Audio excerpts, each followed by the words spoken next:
Good morning, everybody. Today we will be talking about UFC Fight Night Moreno versus Kavanagh. Doing it a little bit later this week. Um, I wanted to see weigh-ins, or at least make sure everyone made it. I'm actually surprised they all did because one of the fighters, Macy Chiasson, is very notorious for missing weight, but she made weight, which I'm very happy about. And just wanted to wait on this making my picks because this is a very chalky card, very hard card to figure out.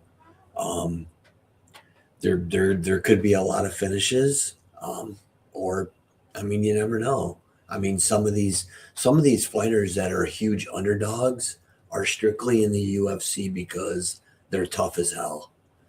So I'm expecting at least one of them to make it all three rounds, but you never know. So let's get right into this card. And the first fight of the night is actually one of the underdogs that I think is live. And that's Wes Schultz versus Pinas. I believe that's how you pronounce it. Um, Schultz is definitely going to try to get this to the mat. If he gets it to the mat, he's definitely live to get a submission. But if he doesn't get it to the mat, he's going to get pieced up on the feet and more than likely knocked out. So you could take a flyer with him at like a plus 230 or whatever it's at, or just take him by submission, or you could do submission only, but it's probably not very good odds. Um, yeah, so or you could even do Schultz sub slash Pinas KO and see what those odds are. Um, but that's what I got on that fight. Now on to the next one. It's probably going to be a walk in the park for Marshall. Marshall versus Silva. I don't really think Silva's UFC caliber. Um, I think Marshall's a little bit better than what some people give him credit for. He had a couple of tight losses, um, and I think he's just going to be better everywhere, on the feet, on the mat. I mean, he could wrestle him for 3 rounds if he wanted to, but I don't think he needs to. So I think he's just gonna piece him up on the feet, and I'm looking for a knockout here by Marshall. I'm not playing it, but that's my lean is Marshall KO. I am gonna be playing like a minus 3.5 or a minus 4.5 in a parlay, but the odds still are kind of gross.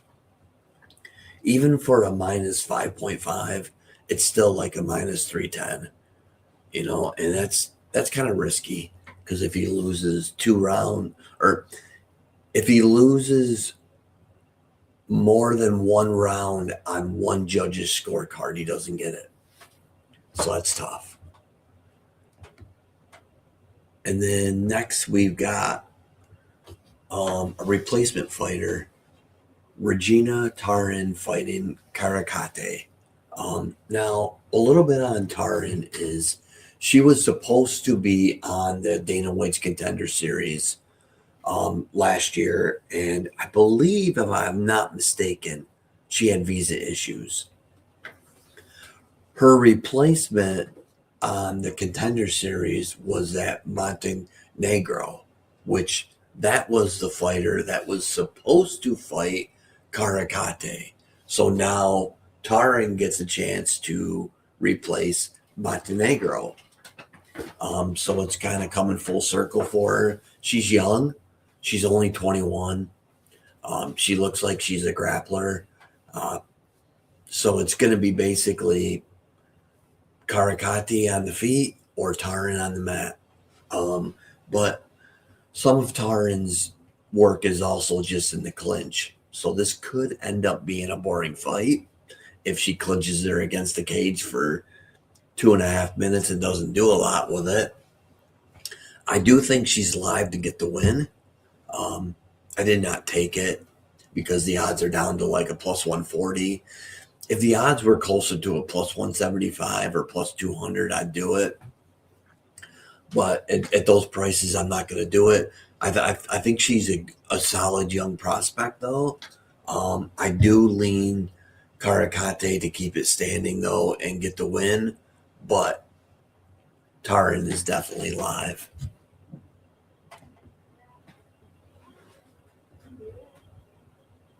Oh, sorry. One other thing that I did play on that fight is fight to end by unanimous decision minus 135. Um, this is just one of those plays where I'll admit my confidence on it isn't like as high as it normally would be. I kind of was searching for singles that I really liked. So that's one that I came up with. And then our next fight is DeAndrade versus Reyes. DeAndrade's 40 years old, but he's jacked. But if this fight stays standing, it's going to be Reyes. It's Reyes making his UFC debut, which I'm not high on taking those. I do lean for him to get the win, but DeAndrade is live if he can get it to the mat. I don't think Reyes is that good on the mat at all, but on the feet, he's going to piece him up and probably get a knockout if it stays on the feet for too long. These next few fights, other than the female fight coming up, could all end inside the distance, if not by knockout. So my lean is Reyes, but it's 100% a stay away for me. This next fight, I believe, is another setup fight. This is another UFC that could get cut again. If he gets cut, it'd be, I believe, his second time getting cut. And this is Quinones versus Montanino. And Montanino is just a tough bastard. You know, he's I mean, he's just well known for being a punching bag. And but what's weird is he's tough, but yet he's still been knocked out in every single fight. But yet we still label him as being tough for some reason. I think it's just because he survives, a lot of it and then finally gets knocked out. And I see the same thing happening. I think Quinones gets a knockout here. So a knockout prop might not be the worst thing in this fight. I believe it's even money, if I'm not mistaken. I'm not big on KO props because it seems like every time I take them, the opponent ends up being a dog and surviving all 3 rounds or whatever. Next fight is Perez versus Chiasson. This is probably my favorite parlay piece on the entire card. And my favorite part of it is the over 2.5 rounds, minus 315 right now. It's actually fallen a little bit. So this is a tough one for me. I want to see Perez win. She's younger. Obviously, she's better looking. I mean, if you want to see a female twerk, then you want to cheer for her. But Chiasson is live. She holds a 6-inch height advantage, a 6-inch reach advantage also. And my biggest concern with her was whether or not she would come in to this fight making weight, and she did. So that makes me like her even more. But at the end of the day, I still think Perez finds a way to get it done. But I do like the over. I do like fight to end by decision. And I did sprinkle on this. Now, when I say sprinkle, I mean like $10 or less is what I got on it so far. I was considering putting more on it. It's a plus 275. This is for the fight to end by split decision. It doesn't matter who wins, just has to be a split decision. And I could definitely see it, especially if Chiasson fights well, because it's going to be in Mexico. They're going to want Perez to win in Mexico, and I could see a split decision going her way, even if she doesn't win the fight. So I'm putting a little bit on that just for fun,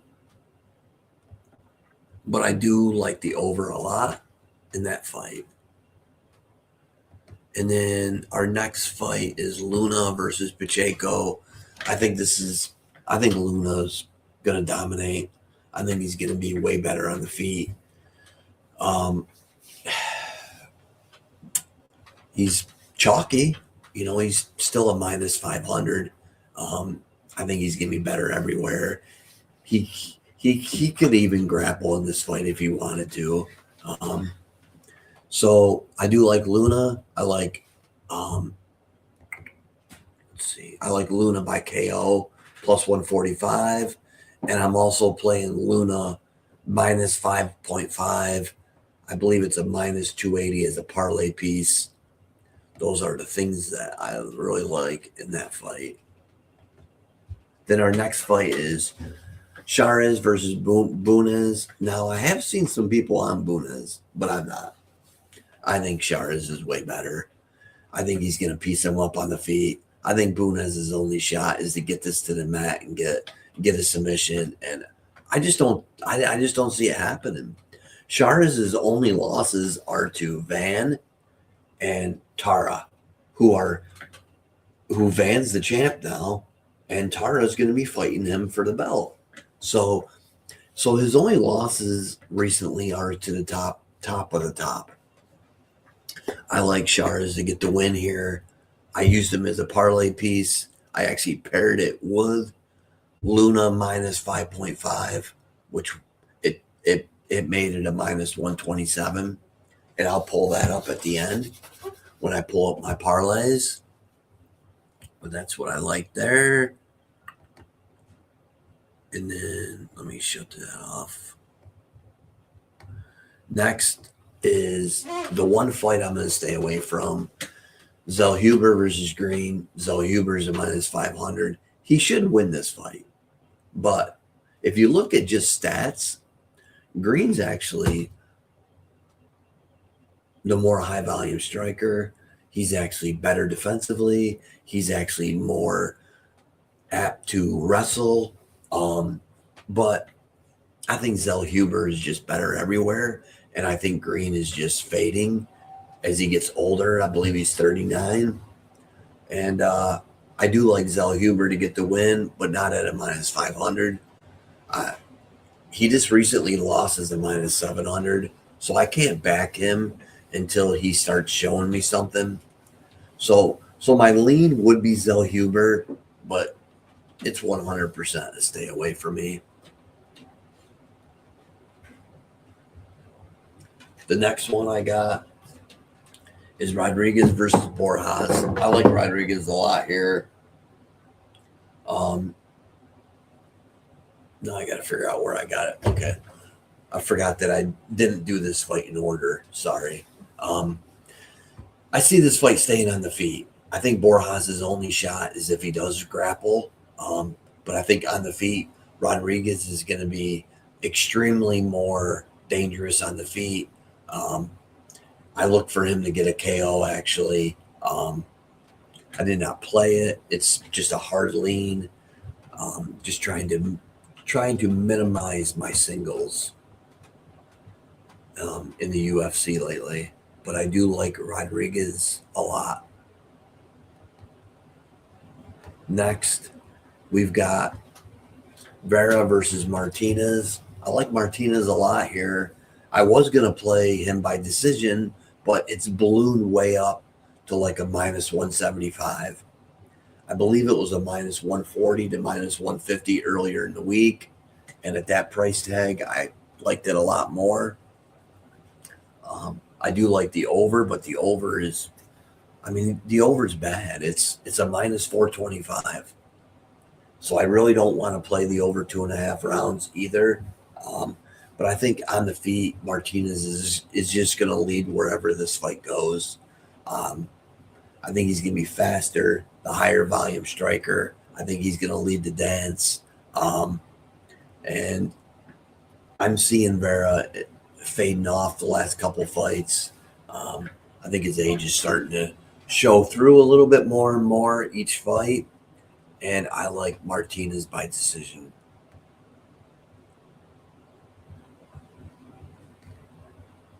Now we're on to the last fight of the night. Brandon Moreno versus Loner Kavanagh. A lot of people are on Kavanagh. Personally, I think it's going to be KO or bust for him, though. Now, I will say this. If he comes out a lot more patient in the first round, then it might change how I feel about the fight. But if he comes out fast in the first round and doesn't get a first round KO or an early second round KO, then I see him fading and I see Moreno taking over. I could even see Moreno doing a little grappling in this fight here and getting it to the mat and possibly getting a later submission or a decision win. I'm going with Moreno, either decision or submission. That's my play for that. Those are my breakdown of the UFC Fight Night card. Now I'm gonna pull up. These are my parlays. This first one is my favorite one.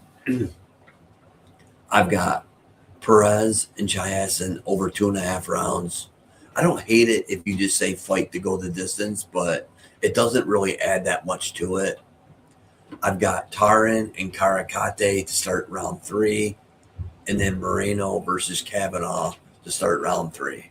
Now I've got quite a bit on this. I've got roughly 4 units on it. But I've also got 4 units on it because I've got a bunch of free bonus wagers that I won off of King of the Court. So if it gets to the last leg, I'm going to throw one of those free bonus wagers on the other side and guarantee myself at least a 2 or 3 unit profit anyways. So that's why I've got so much on it. I would recommend just 1 unit or maybe enough to win 1 unit or 1.5 units possibly. But that's my favorite parlay. My second one is Luna minus 5.5 and Charez money line minus 127. I like that one a lot also. And then we've got the most significant strike prop that I'm going back to. I lost it last week though, but I had been on a pretty good roll with these. I got Rodriguez most significant strikes, Charez most significant strikes, and Martinez most significant strikes. I think the biggest question mark might be the Charez one, but I feel pretty good about this. And those are my parlays. Now if I can figure out how to minimize this again. There we go. Now we've got the singles that I've already kind of talked about, but I've got the Taran Karakati fight to end by unanimous decision minus 135. I've got a 1/4 of a unit on fight to end by split decision on Perez and Chiasson plus 275 and Luna KO plus 145. Those I'm out of those 3, my favorite one is probably the Luna KO prop at plus 145. So that's my breakdown for UFC Fight Night in Mexico. Now just remember, this is in Mexico. It's higher altitude. So you could see some fighters getting tired. But anyways, that's my breakdown of the UFC Fight Night. I hope everyone enjoyed it. Hope everyone cashes some tickets with me. And if you have any questions or comments, please put them in the chat. And hope everybody has a great day.